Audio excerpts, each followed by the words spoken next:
I'm Tony Lockwood, founder of Thompson Wright Partners, and I'm delighted to welcome you to the latest episode of Inside Track, where I discuss business transformation journeys with leading figures in industry. As this is our first pod in 2021, I'd like to wish you a very happy new year. Although I don't think that we will forget 2020 for a long time, not least because we launched this podcast. I'm sure that you, like me, are looking forward to 2021 and the opportunities that it will bring. Today, I'm delighted to be joined by Troy Henshall, the Director of Business Services and Transformation at the social housing organisation Wandle. Thanks, Troy. Thanks for joining us today. Great to have you on this episode. Looking back on your career, you can split your experience into two elements. That gained prior to joining the world of social housing, and then the last 12 years within the sector. Can you provide a brief sort of summary of your career to date and how you have transitioned into the world of change and transformation? Yeah, certainly. I mean, from school, I joined Prudential at the height of the exciting personal pension boom in the kind of late 80s and early 90s, and kind of just went in doing general admin. And I've been really lucky actually in my career. People have given me such fantastic opportunities, as all great managers do, I suppose, as you go through your roles. And towards the end of my time at Prudential, I was one of the only kind of in-house people put on a project called Project Trinity, which is a major change program. So back in the 80s, 90s, it was green screen kind of dumb monitors we were using, and so we were looking at that type of transformation. It was the first time we'd really seen the activity-based kind of costing models come in, certainly in the organization I was in. I've been there for a while at that time. So that was kind of my first insight into change, into kind of understanding processes, all those kind of things. Because when you join organizations, you're programmed, aren't you? You're trained in, well, this is how you process a pension application, this is how you do this, Absolutely. This is how you do that. Whereas this was actually looking at it from a different perspective of not get this done, but actually what's the best way to get it done. And of course, at that time, we really saw growth of contact centers, and the concept of that was all the time, hold on, you're at your desk processing and the phone goes, so it interrupts you, so you answer the phone, put it back down, got to find your place again. And then Prudential might, like many other organizations at that time, said, well, hold on, we can be more effective if we remove the phone from that process and you just straight process. You process 10 times as many, and someone else will answer all the calls in a call center type environment. So that was kind of part of what Project Trinity was looking at. We also, my role there kind of extended, and we were looking at one of the first contact centers. It was also, dare I say, it was a pension boom, but also a time of mis-selling accusations and changes put in place around kind of advisors at that time. So we also then set up the first contact center, or call center as it would have been then, because we weren't using the web and other channels, to kind of help salesmen sell pension applications in that situation. So proper rock and roll stuff, really, in respect to that. So that was the first change, kind of understanding how you look at things in a different way, look at the impact of those changes, and we did some of that work. And then from there, I moved on to an outsourcing company called Computer Sciences Corporation. They're actually a big outsourcer in the US at the time, running things like NASA and other kind of major systems outsourcing. And there we were doing, again, kind of financial sector, but whole kind of setup of outsourcing, back office, front office, the whole works, kind of processing applications for investment products for, people like Commercial Union and other kind of financial people would be advertising in papers and things like that. So again, that kind of gave me an insight into how to set things up from the start, because it was greenfield, kind of brand new. You did everything from scratch, albeit there was a model to it, really, in respect to that stuff. It's fascinating, that, isn't it? I've been involved in a number of new starts.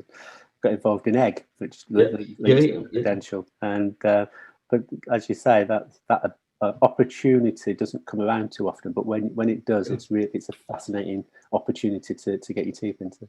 Yeah, absolutely. And Egg's an interesting case study, actually, I think, around kind of culture and change, because you'll probably tell me it's an old wives' tale now, but I heard a story about Egg when they went to recruit people because they were up in Derby, weren't they? Yeah. That they didn't use the Prudential name because they didn't want to attract, the type of people that associate with Prudential. This was a fresh, modern business, and it's that cultural point which runs at the heart of transformation and change that we're going to talk about. But that was really interesting to me and opened my eyes to that kind of concept of why wouldn't you use your brand? Because Prudential brand's strong, it's been around, lots of employees in the UK and worldwide. But that was that true?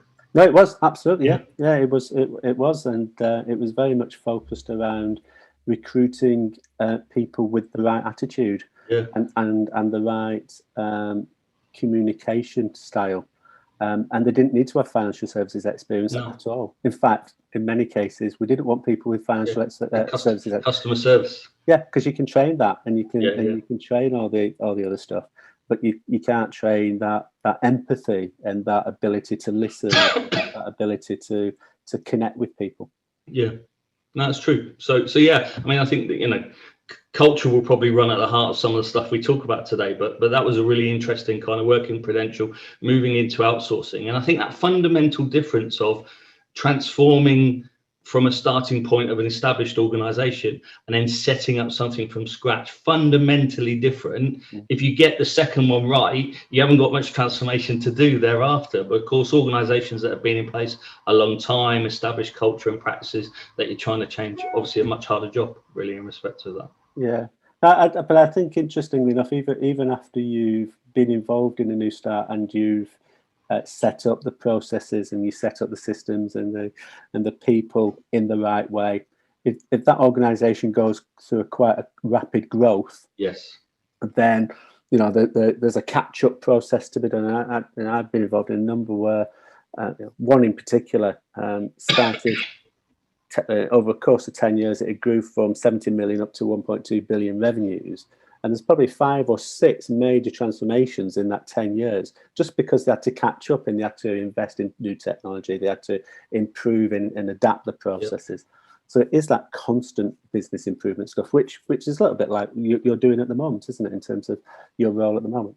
Yeah, it is, absolutely. And of course, the other thing is that the private sector is so competitive. You have to move at that faster pace to deliver some of that, as you say. The growth, you can't just go, well, if we get it wrong, we'll start again tomorrow, because actually you've missed out on that business. And I think that probably leads me quite nicely into, at the end of Computer Sciences Corporation, actually, I did a few assignments overseas, kind of consultancy type assignments, which were really interesting. Again, opened my eyes to some of the different ways of working, kind of thing. And then I ended up moving into consultancy for a while. And one of my first gigs was actually working for John Lewis as a client on what they had at the time was a bride's book service, which is kind of a gift service.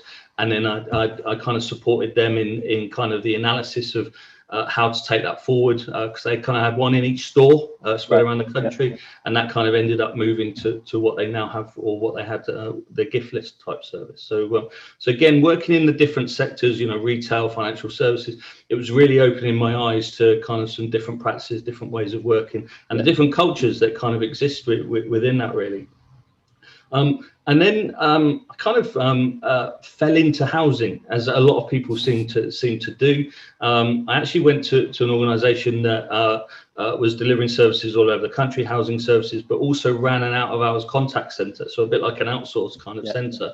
And that's what attracted me to that, really, not the kind of housing side specifically. So we went in there to ECHG, and I worked there for a number of years. And then towards the end of that, we worked at the time one of the biggest mergers in the sector. ECHG merged with Riverside, and I kind of worked on that side. And again, that was significant. If we're talking about change there, we talked about a national provider of housing spread over 180 local authorities. So massively kind of thinly spread over all of those local authorities. Riverside, really strong kind of Midlands, Northwest kind of, and running to the Northeast kind of side.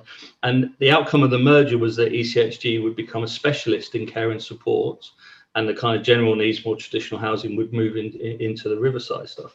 And we ended up going through that process. We had to put like 1,000 people at risk to go through restructures and stuff like that, because Care and support, as we know, is not a generally profitable business, and we had to kind of revise the whole business model for them, and that was a real challenge. That was a real challenge on the hearts and minds stuff, because every employee was impacted. You know, shortly before we, a couple of years before we did the merger, we'd relocated the head office from Hendon up to Leicester. So we brought loads of new people in. We built a new office there. You know, specifically we owned it. So lots of different kind of things to go through as part of that change. The contact centre had always been in Leicester, so there was always a hub to kind of build around.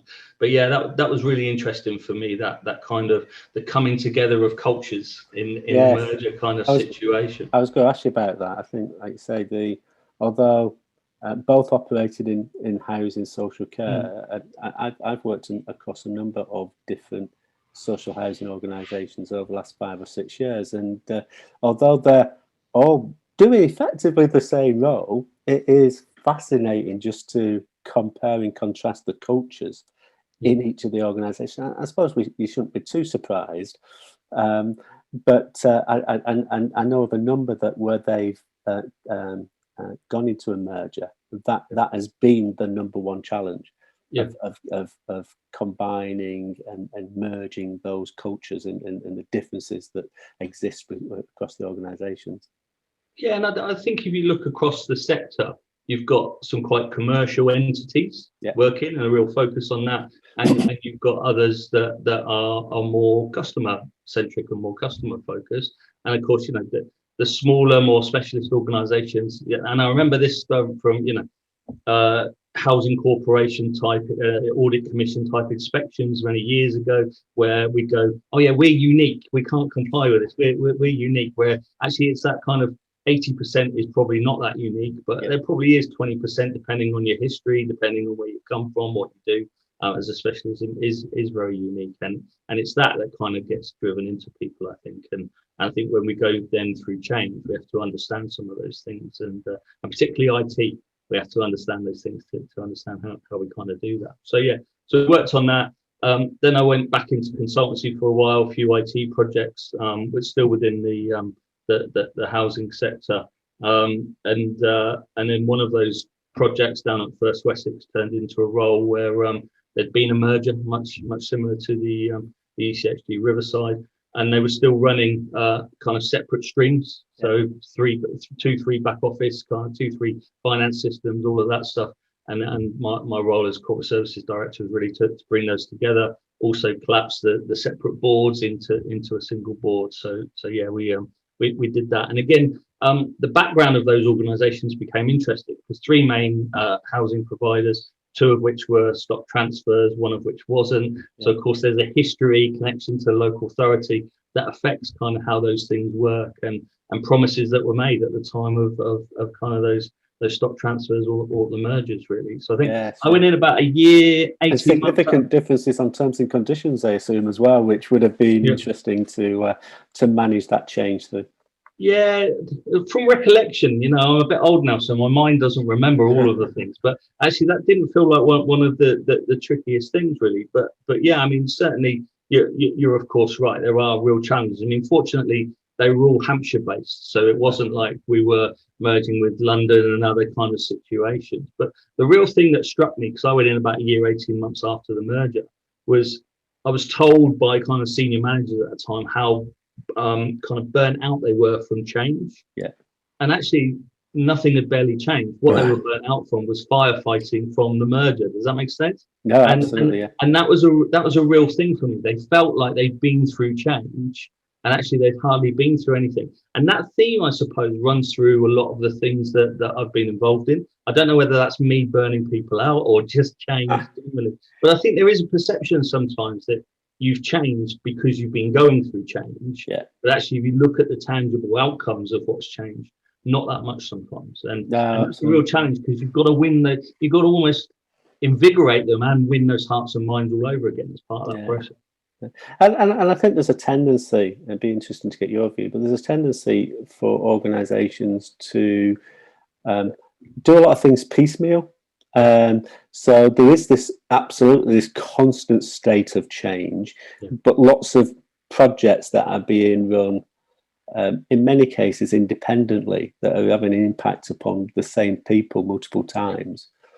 And that's tiresome for lots of people, because they're trying to do their day job as well as getting involved in these change programs. But when you look back as an outsider or an independent view, and you look at, well, this is where you started and this is where you were wanting to get to, but you're probably only 20% of the way there, then that's, you get that sort of rolling of the eyes, don't you? And here we go again. And I know I've had lots of experiences where people have just got into the routine of keeping the head down, thinking that if I don't get involved in this, then it'll go away, and then 6 months later something else will come. So I just keep my head down, and they sort of absolve themselves from getting involved, really, which can be quite challenging to turn them around.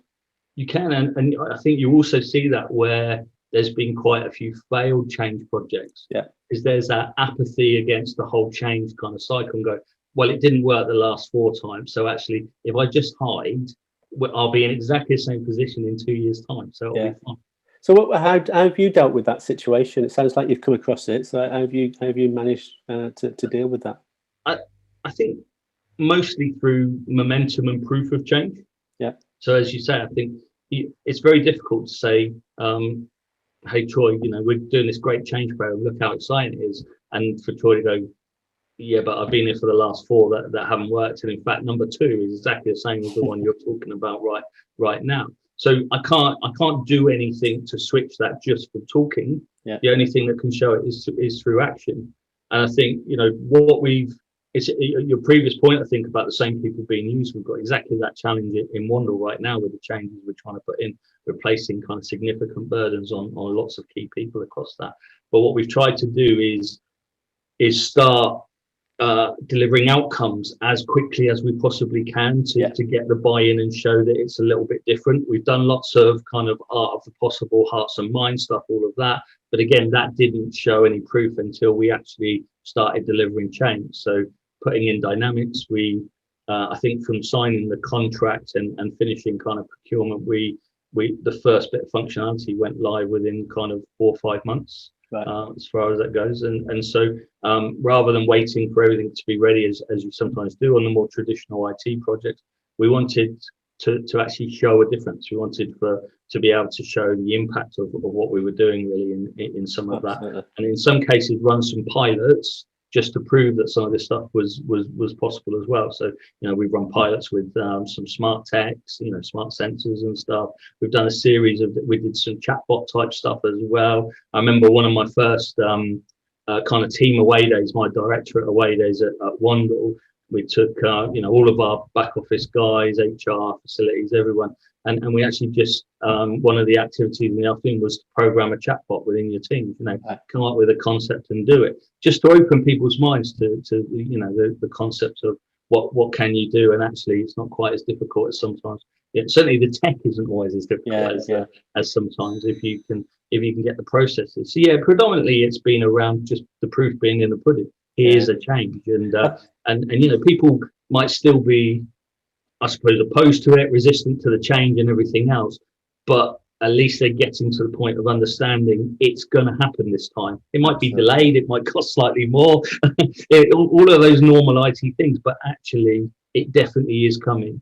We brought a change consultant in as at the outset of Wandle, actually probably too early, but 3 to 6 months before the first changes were delivered, to take every individual through that change process, the change cycle. And of course, what that then did was drove our employees to go, well, tell me what the change is. Tell me what's happening.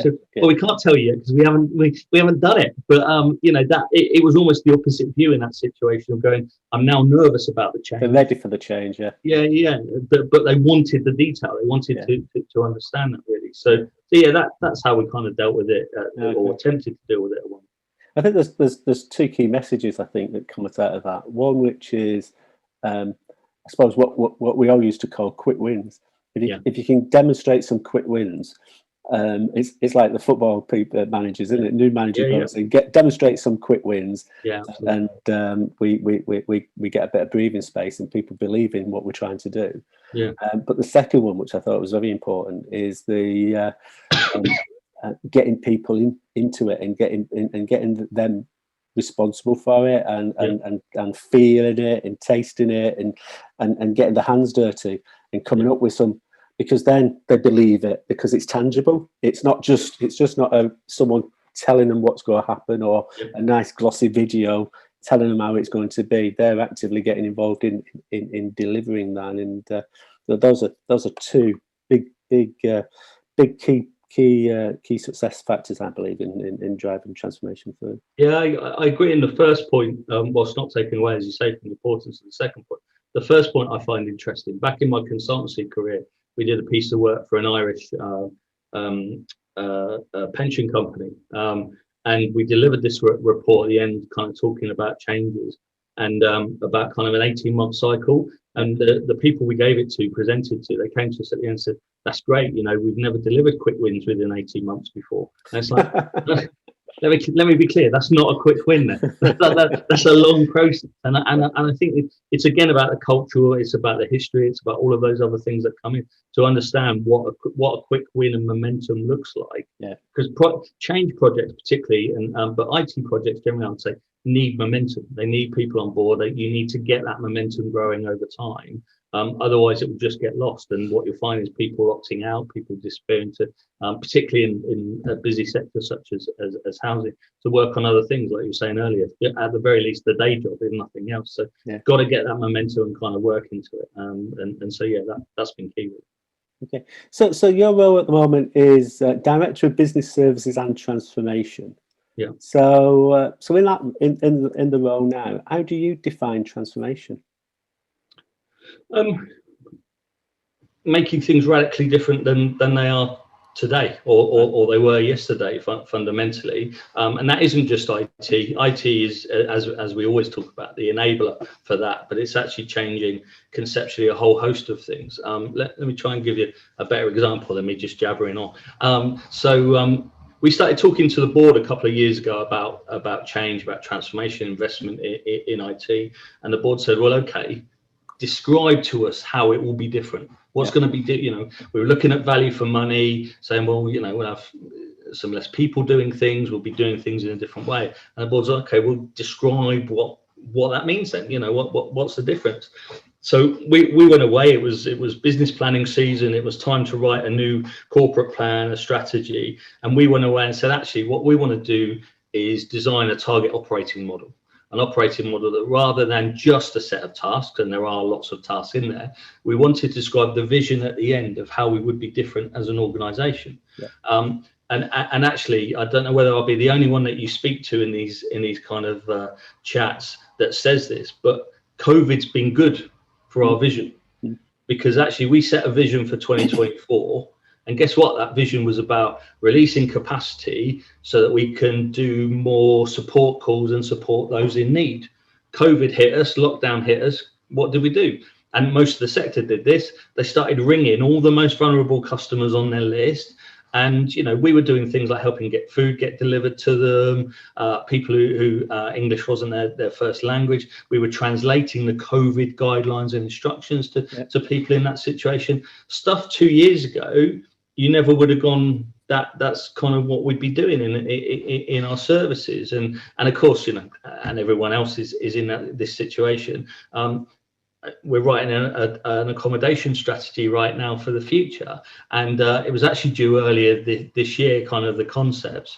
And if I'd taken it to exec and the board in January and said, "This is it, we're not going to need an office, or it's going to be a third of the size of our office now," they would have laughed me out of the meeting. Whereas today they're far more open, having experienced the fact that actually finance guys have done an amazing job doing year end remotely, not one kind of face-to-face meeting in that situation. So I think that momentum we talked about earlier, the kind of visualization or the realization of some of that change, has actually come out in what has been a terrible situation, obviously, for everyone, people being ill. But it has proved, and I think thankfully, because of the work we've done a year ago on our infrastructure to enable work, because of course some people weren't, not everyone starts in the same position around IT and stuff like that. We were able to cope with that, not without problems, but cope. First week, I think we saw our network crash and we lost 5 days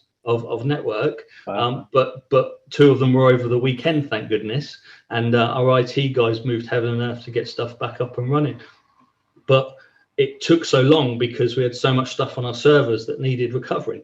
So of course that's now, lesson learned is we've got to work in a different way, and kind of move that through. So yeah, the target operating model really allowed us to say, actually, this is what we do today. This is how we work. But actually, in the future, this is what we're going to do. We're going to simplify our processes. We're going to automate things where we can. Customers are going to do more for themselves where they can. And actually, that capacity is then going to be redirected into I suppose proactive service delivery where possible, as opposed to reactive.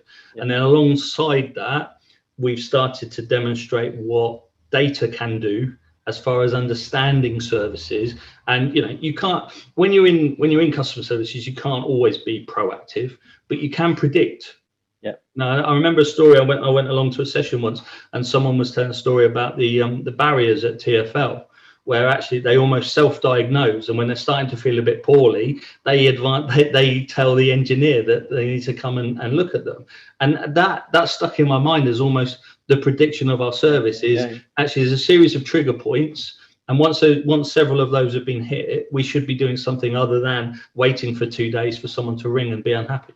Yeah, no, absolutely. There's quite a lot of technology out there now, isn't it? That monitoring technology for boilers or for heating systems or whatever that you can put on, that actually you can go out and knock on the door to say, looks like your boiler's just about to break, can we come in and fix it? Which is from a customer service perspective, is especially this time of year where people are really ratcheting up the heating, is absolutely so impressive, isn't it, that you've been proactive rather than waiting for someone to come in when it's failed. And I think there's 3 steps in that. I suppose the starting point of someone currently rings. There's a next point where is actually when someone wakes up, they've got a text to say, we already know it's broken, we'll come out and do it. And then that final step, I suppose, is that bit of we go out before it breaks. The technology tells you before it's even that it's broken, that it's going to break, so you can prevent it in that situation. And I think as an example of transformation, that's a great example of transforming the service to customers. Absolutely. Because then it becomes proactive maintenance rather than reactive, and it's a lot cheaper to manage proactive maintenance, isn't it? Well, and just aside from anything, it's better service in its purest sense. It's that situation when you're on Amazon and they keep firing stuff at you. Well, because you bought this, you now want these things. In a few years, those will be right. At the moment, they're kind of random because people buy random things. If anyone's the same kind of situation as me, if they buy something I buy, they'll then get loads of Star Wars kind of suggestions on the same side. But whereas in the future, it'll become even more nuanced. And I think that's the thing about services, that personalization.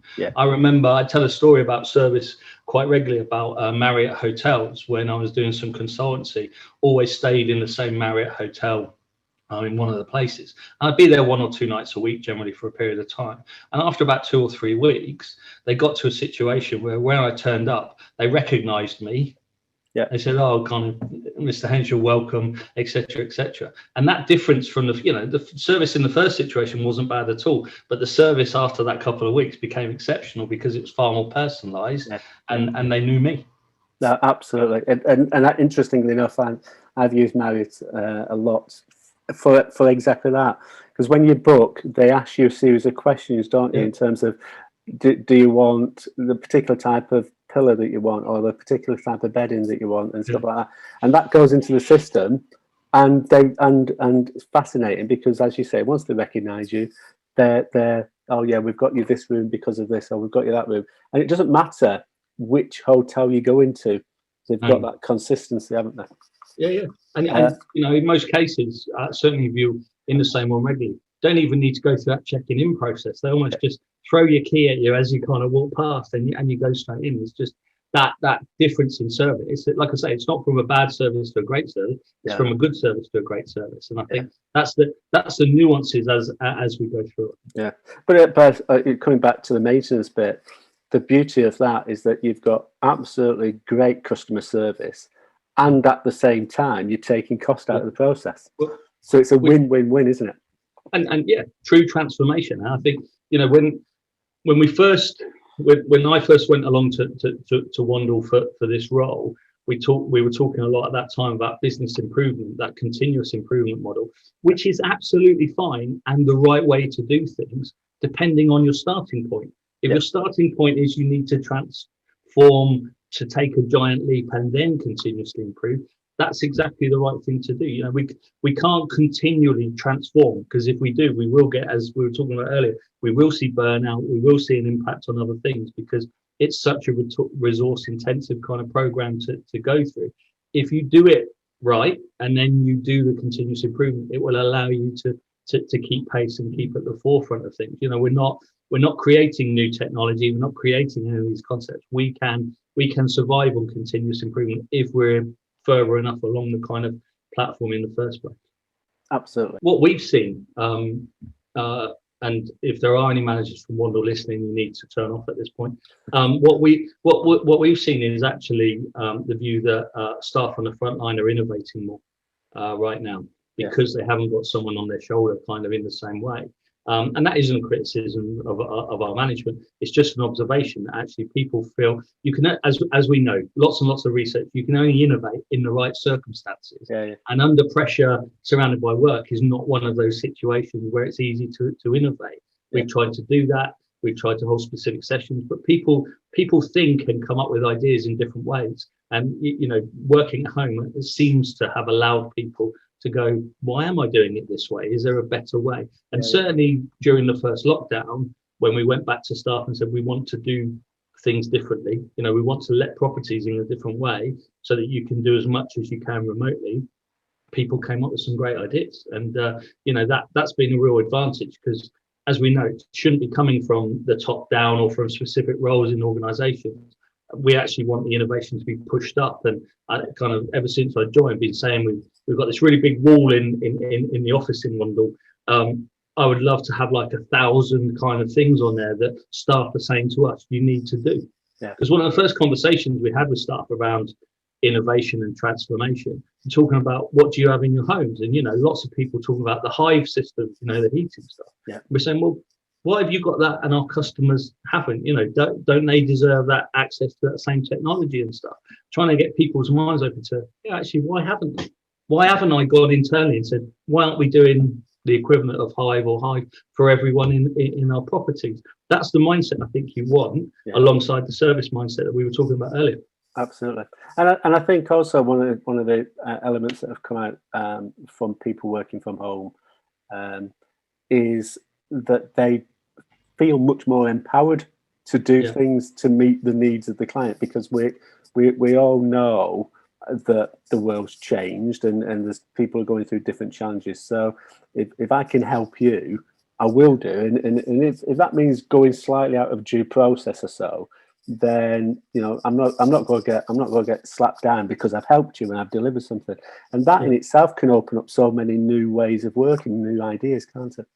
Yeah, it can, and I think we've been trying to push that mindset for some time. I remember our chief exec, whenever she kind of talks about this, talks to staff and says, if our process is stopping you from delivering the right service, you need to push back. You need to come and tell us we need to change the process, because it clearly isn't right. We should not have a process that is perversely almost punishing customers in that situation. I think, you know, that's exactly what you're talking about. I think we've had that opportunity in that situation, because in most cases we haven't had a choice. You know, previously you have that debate over, well, how, when, what we're doing, but actually in this situation things just need sorting. You know, as I was talking about the support calls, some of those, when the local authorities were sending food parcels and other stuff out, some of the people we spoke to hadn't received them. Now, if you stuck to a process, you'd go, well, okay, we'll ring the local authority, we'll tell them to do it. But these are people without, you know, water to drink, without food. And so we solved the problem. There's a story where we luckily co-op were supporting lots of people during that time. They just delivered a free food basket to a household in that situation. But that's that thing of the right thing. It wasn't within the process, not within our tenancies, not within any of those things. Just needed doing in the right way. Absolutely. I think the other interesting aspect is that you always say that change is successful when there's a cliff edge, and COVID was that. Absolutely, it was the ultimate cliff edge, wasn't it? But I think also a lot of people, a lot of organisations have been probably surprised that how quickly people adapted to that. So we got to the cliff edge and we all jumped off, and it was like jumped off, closing your eyes and hoping for the best. But actually, loads of people have been able to adapt to a massive amount of change, and I just wonder what that means for the future, because some of the preconceived ideas that actually we can't all work from home, or people don't like massive amounts of change. Yeah. That's to some extent been blown out of the water over the last 6-12 months or so. What's your perception of that moving forward to, in terms of how you feel you can utilise that, I suppose, to deliver the change and the change mandate that you've got within Wandle moving forward? Can I answer that in two ways? I want to come back on the first point, because I wonder whether it was easier because everyone was I was going to say misled. That's not, but maybe didn't understand the scale of the situation. Because I think when we all kind of locked down for that first time, the belief was generally it was for a short period. Of course. Yeah. And so I think what happened was people kind of all rolled their sleeves up and said, oh, well, it's for 2 weeks or 4 weeks, it'll be okay. Not for what may turn out to be a year by the time we kind of get back to or head towards that. So I think there is something about the narrative and the storytelling and the expectation, because I think we would have seen a lot more resistance at that early point going, what, how? And I think we then also responded in different ways. You look at people weren't set up in a lot of cases to work at home. The infrastructure was there, but actually, are you sat at an uncomfortable kitchen table? Have you kind of got 12 books holding your screen up and all those other things that kind of go with that? And so I think people adapted, and once it got past, I mean, we made a decision relatively early on that we weren't going to force people to return. And once we made that commitment, we then saw more requests coming through of, oh, well, if I'm going to be here for longer, then can I have this or can I have that? And we supported people with that. But I think that first point was around, how long do we have to survive in this situation? People are very resilient. You say to people, oh, you've only got to do this for 4 weeks, or you've only got to do this for a period of time. People see the light at the end of the tunnel. Yeah. I think where we've seen more psychological kind of challenges with people and the pressure is with this, I can't see the light at the end of the tunnel. Yeah. Now, obviously, over the last couple of weeks, we've seen some great news about vaccines and everything else that we now think by Easter next year, things will be radically different or radically improved.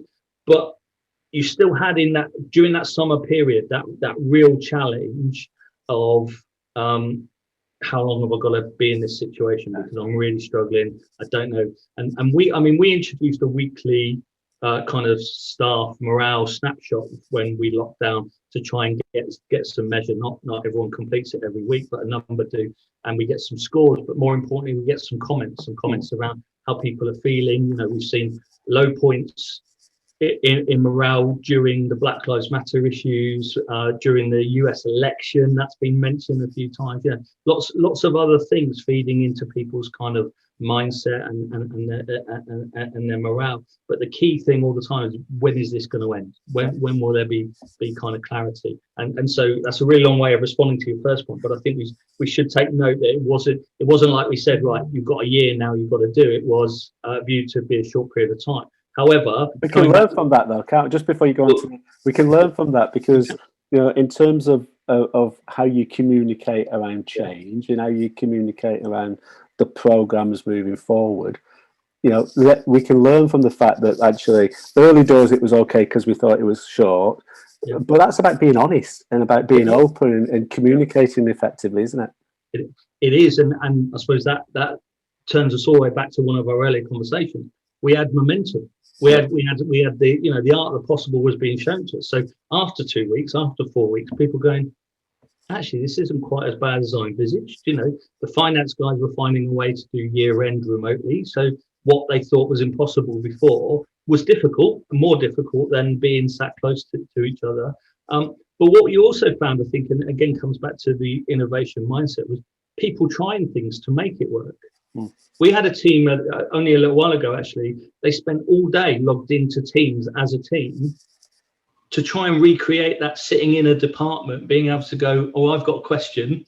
So they were on mute, but if someone had a question, they were able to do it. Now, whether that works or not, just that concept of actually, well, let's give it a go. Let's try and see what happens in respect to that kind of situation. I think people just are open to finding better, quicker and easier ways to do things because of the challenges of working remotely. But I agree with what you say. I think the storytelling and the lessons that we learned from that COVID kind of change cycle that we kind of went through, is really, really important, and we've got to understand that. And I think the amount of IT systems we might have implemented between us, how many did people really understand what they were getting, what they were going live with, Absolutely. How much pain they were going to cope with for a period? Because at Wandle we've done kind of an agile-ish approach to kind of implementation, but we're quite a period on, and we haven't gone back and fixed the bits that need fixing in the earlier processes. People going,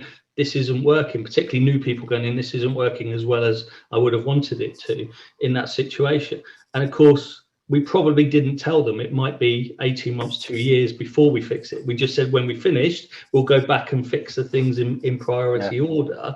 And, as you say, that communication and that honest conversation about, okay, you're going to have to put up with it maybe for 2 years. Absolutely. Is a thing we missed out on, I think. Yeah, and I think going back to discussion we had earlier about target operating model, that was exactly our view, that one of the bigger changes we wanted to see in the organisation was the focus on outcomes and affecting people's lives.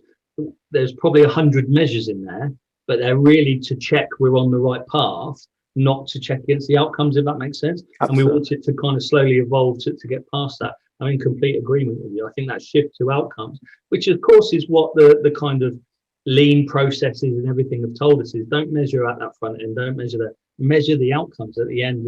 How effectively are you operating is a key thing. And when we talk about IT being an enabler, aside from improving processes, that's the key thing. Data for me is that key outcome of what's come out of this, both around kind of COVID services and all of that stuff, but more importantly around our processes and what we can transform in the future around that different model of actually understanding our customers more, understanding our services more, understanding data more in respect to that. Okay, no, that's great, thank you. So just finishing off, if you could pull everything together, all your experience together, and leave the listeners with one takeaway, what's that one thing that you think is absolutely essential in delivering successful transformation? This is where I wish I'd prepared for this and thought about something in advance.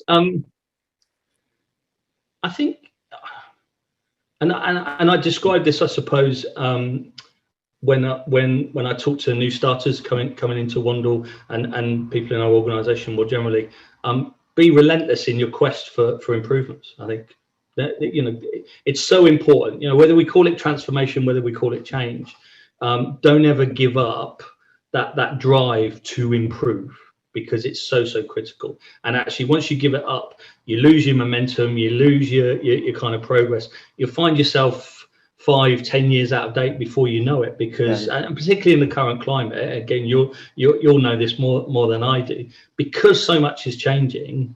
If you're not thinking now about what you're building and the environment for tech within that new build, by the time you actually need to use that tech, it'll be retrofitting and all that other stuff will be too late in that situation.